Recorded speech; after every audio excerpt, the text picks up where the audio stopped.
ನೀವು ಫೋನಲ್ಲಿ ಮಾಡ್ಕೊಂಡು ಹೋಗ್ತೀರಾ, ಇದೇನ್ ದೊಡ್ಡ ತಪ್ಪಲ್ಲ. ನೀವು ರಾಂಗ್ ಸೈಡ್ ಅಲ್ಲಿ ತಗೊಂಡು ಹೋಗ್ತೀರಾ, ಇದೇನ್ ದೊಡ್ಡ ತಪ್ಪಲ್ಲ ಅಂತ ಅವ್ರ ಮನಸ್ಸಲ್ಲಿ ಚಿಕ್ಕದಿಂದಾನೇ ಬೆಳ್ಕೊಂಡ್ ಬಂದ್ಬಿಡ್ತದೆ. ನೀವು ಇದರಲ್ಲಿ ಡ್ರೈವಿಂಗ್ ನ ತುಂಬಾ ಅಧ್ವಾನ ಮಾಡುವಂತದ್ದು ಅದೆಲ್ಲಿ ಅಂತಂದ್ರೆ ಸ್ಕೂಲ್ ಬಸ್ ನಲ್ಲಿ.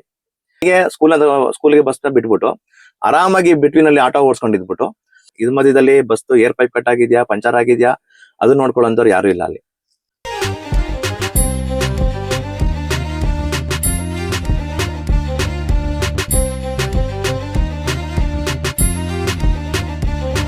ಸರ್, ಇವಾಗ ಡ್ರೈವಿಂಗ್ ಅಂದ್ರೆ ತುಂಬಾ ಡಿಫ್ರೆನ್ಸ್ ಇದೆ. ಈಗ ಬಸ್ ಓಡಿಸೋದೇ ಒಂದ್ ರೀತಿ ಇರುತ್ತೆ, ಟ್ರಕ್ ಲಾರಿಗಳನ್ನ ಓಡಿಸೋದೇ ಒಂದ್ ರೀತಿ ಇರುತ್ತೆ. ಇದು ನಿಮ್ಗೆ ಯಾವ ರೀತಿ ಡಿಫ್ರೆನ್ಸ್ ಅನ್ಸುತ್ತೆ ಸರ್? ಸರ್, ವೆಹಿಕಲ್ ಡಿಪಾರ್ಟ್ಮೆಂಟ್ ಅಲ್ಲಿ ತುಂಬಾ ತರ ವೆಹಿಕಲ್ಸ್ ಗಳಿದೆ. ಇವಾಗ ಒಂದು ಎಕ್ಸಾಂಪಲ್ ಕೊಟ್ಕೊಂಡು ಹೇಳ್ಕೊಂಡು ಹೋಗ್ತೀನಿ. DL ಅನ್ನೋದು ಒಂದು ಸರ್ಟಿಫಿಕೇಟ್. ಇವಾಗ ಹೆಂಗೆ ಒಂದು ಇಂಜಿನಿಯರಿಂಗ್ ಮಾಡೋರ್ಗೆ ಒಂದು ಸರ್ಟಿಫಿಕೇಟ್ ಇರುತ್ತೆ, ಡಾಕ್ಟರ್ ಮಾಡಿದ್ರೆ ಒಂದು ಸರ್ಟಿಫಿಕೇಟ್ ಇರ್ತದೆ, ಪೊಲೀಸ್ಗೆ ಅವ್ರಿಗೆ ಆದಂತ ಒಂದು ಸರ್ಟಿಫಿಕೇಟ್ಸ್ ಇರ್ತದೆ. ಅದೇ ರೀತಿ ಡ್ರೈವಿಂಗ್ ನ ಮಾಡೋರಿಗೆ ಒಂದು DL ಅನ್ನೋದು ಒಂದು ಸರ್ಟಿಫಿಕೇಟ್. ನೀವ್ ಏನೇ ಓದಿರಿ, ನೀವೇನೇ ಡಿಗ್ರಿ ತಗೊಂಡಿರಿ, ನಿಮ್ಮ ಹತ್ರನು DL ಅನ್ನೋ ಸರ್ಟಿಫಿಕೇಟ್ ಇದ್ದೇ ಇರ್ತದೆ. ನೀವು ಒಂದು ಸಲ ರೋಡ್ ನಲ್ಲಿ ನೀವು ವೆಹಿಕಲ್ ನ ಡ್ರೈವ್ ಮಾಡ್ತೀರ ಅಂದ್ರೆ ನೀವು ಕೂಡ ಡ್ರೈವರ್ನೇ. ನೀವು ಡಾಕ್ಟರ್ ಆಗಿರ್ಬೋದು, ಇಂಜಿನಿಯರ್ ಆಗಿರ್ಬೋದು, ಇಲ್ಲ ಬೇರೆ ಯಾವುದೇ ಹುದ್ದೆನಲ್ಲಿ ಇರ್ಬೋದು. ಬಟ್ ನೀವು ಡ್ರೈವ್ ಮಾಡ್ತಾ ಇರ ಅಂತಂದ್ರೆ ನೀವು ಡ್ರೈವರ್ನೇ. ಆ ಡ್ರೈವರ್ ಆಗಿರೋದಕ್ಕೇನೆ ನಿಮ್ಗೆ ಲೈಸೆನ್ಸ್ ಕೊಟ್ಟಿರೋದು. ಅದ್ರಲ್ಲಿ ಬೇರೆ ಬೇರೆ ಭಾಗಗಳಿದೆ. ಕಮರ್ಷಿಯಲ್ ಆಗಿ ಹೋಗೋರು ಇರ್ತಾರೆ, ಪ್ರೊಫೆಷನಲ್ ಆಗಿ ಹೋಗೋರು ಇರ್ತಾರೆ, ಬೇರೆ ಬೇರೆ ತರ ಇರ್ತಾರೆ. ಇದರಲ್ಲಿ ಡ್ರೈವಿಂಗ್ ನ ತುಂಬಾ ಅಧ್ವಾನ ಮಾಡುವಂತದ್ದು ಅಂದ್ರೆ ಡ್ರೈವಿಂಗ್ ಅಂದ್ರೂ ನಾವ್ ಹೆಂಗ್ ಬೇಕಾದ್ರೂ ಮಾಡ್ಬೋದು ಅಂತ ಕಲಿಯೋ ಜಾಗ ಒಂದಿದೆ. ಅದೆಲ್ಲಿ ಅಂತಂದ್ರೆ ಸ್ಕೂಲ್ ಬಸ್ ನಲ್ಲಿ. ನನ್ನ ಸ್ವಂತ ಅನುಭವ ನಾನು ನಿಮ್ಮ ಹತ್ರ ಹೇಳ್ತಾ ಇದ್ದೀನಿ. ನಾನು ಇವಾಗ ನಮ್ಮ ಮೈಸೂರು ರಿಂಗ್ ರೋಡ್ ನಲ್ಲಿನೇ ಕಳೆದೊಂದು 15 ದಿನ ಇರ್ಬೋದು ಹಿಂದೆ ಸರ್ವಿಸ್ ರೋಡ್ ನ ಬ್ಲಾಕ್ ಮಾಡ್ಬಿಟ್ಟಿದ್ರು. ಸ್ಕೂಲ್ ಬಸ್ ನ ಸರ್ವಿಸ್ ರೋಡ್ ಅಲ್ಲಿ ಹೋಗ್ಬೇಕಾಗಿರೋಂಥ ಸ್ಕೂಲ್ ಬಸ್ ನ ಸರ್ವಿಸ್ ರೋಡ್ ಇಲ್ಲ ಅಂತ ಹೇಳಿ ರಾಂಗ್ ಸೈಡ್ ನಲ್ಲೇ ತಗೊಂಡು ಹೋಗ್ತಾ ಇದ್ರು ಕೆಲವೊಂದು ಸ್ಕೂಲ್ ಬಸ್ನವರು.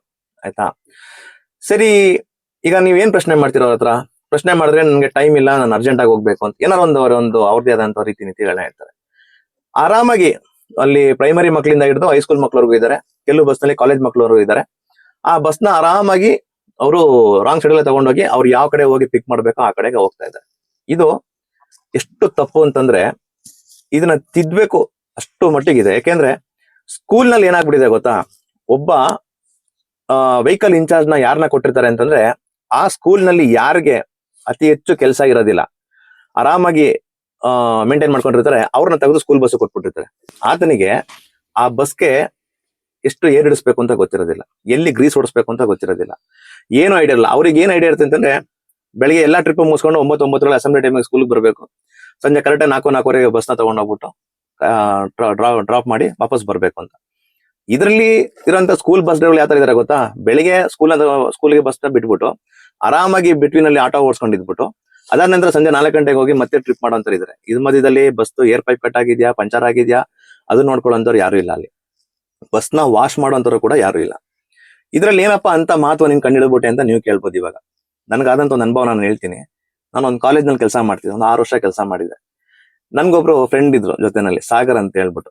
ಅವರು KSRTC ರಿಟೈರ್ಡ್ ಡ್ರೈವರ್ ಅವರು. ಸೊ 2 ಬಸ್ ಇತ್ತು ಕಾಲೇಜ್ ನಲ್ಲಿ, ನಾವು 2 ಡ್ರೈವರ್ ಇದ್ದಿದ್ದು. ಸರಿ, ಅವ್ರದೇ ಒಂದು ರೂಟ್ ಇತ್ತು, ನಂದೇ ಒಂದು ರೂಟ್ ಇತ್ತು. ಒಂದಿನ ಅವರು ರೂಟ್ಗೆ ಬಸ್ ಜಾಸ್ತಿ ಜನ ಇಲ್ಲ ಅಂತ ಹೇಳಿ 2 ಮರ್ಜ್ ಮಾಡಿ ನನ್ನ ಬಸ್ ನಲ್ಲೇ 2 ಮಕ್ಕಳನ್ನ ಹಾಕಿ ಕಳಿಸಿದ್ರು.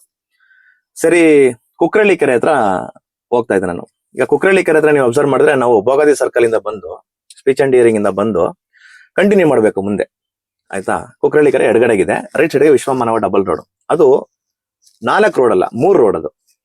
ಇಲ್ಲೇನಾಗಿದೆ ಅಂತಂದ್ರೆ ಆಪೋಸಿಟ್ ಇಂದ ಬರ್ತಾ ಇದ್ದಾರೆ, ಎದುರುಗಡೆಯಿಂದ ಬರ್ತಾ ಇದ್ದಾರೆ. ಆ ಟೈಮಲ್ಲಿ ನಮಗೆ ಪಾಸ್ ಆಗ್ಲಿಕ್ಕೆ ಅನುಮತಿ ಇದೆ.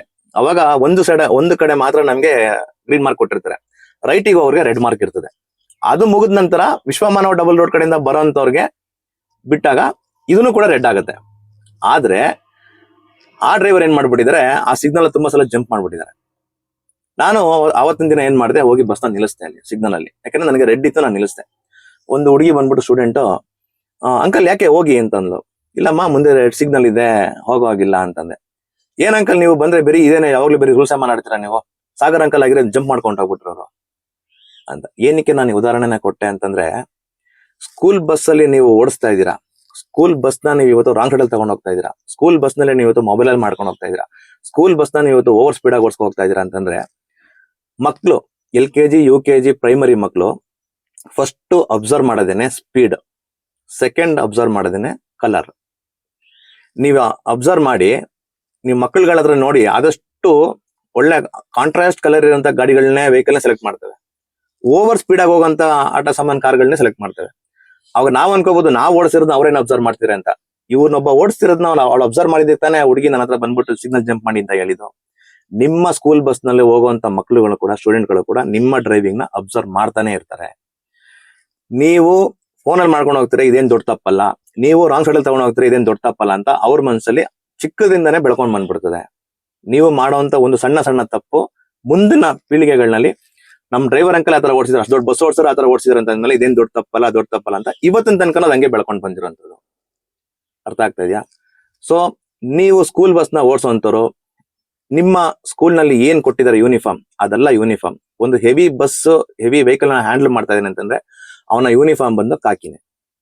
ಆ ಯೂನಿಫಾರ್ಮ್ ನ ಹಾಕೊಂಡು ಶಿಸ್ತುಬದ್ಧಾಗಿ ಮಕ್ಳು ಮುಂದೆ ನಿಂತ್ಕೊಂಡಾಗ, ಮಕ್ಳು 1000 ಜನ ಮಕ್ಳಿದ್ದಾರೆ, 100 ಜನ ಕಲೀಲಿ ಬಿಡಿ ನಿಮ್ನ ನೋಡ್ಕೊಂಡು, ಇನ್ನು 900 ಜನ ಬಿಟ್ಬಿಡಿ, 100 ಜನ ಕಲ್ತ್ರ ಖುಷಿ ಪಡಿ.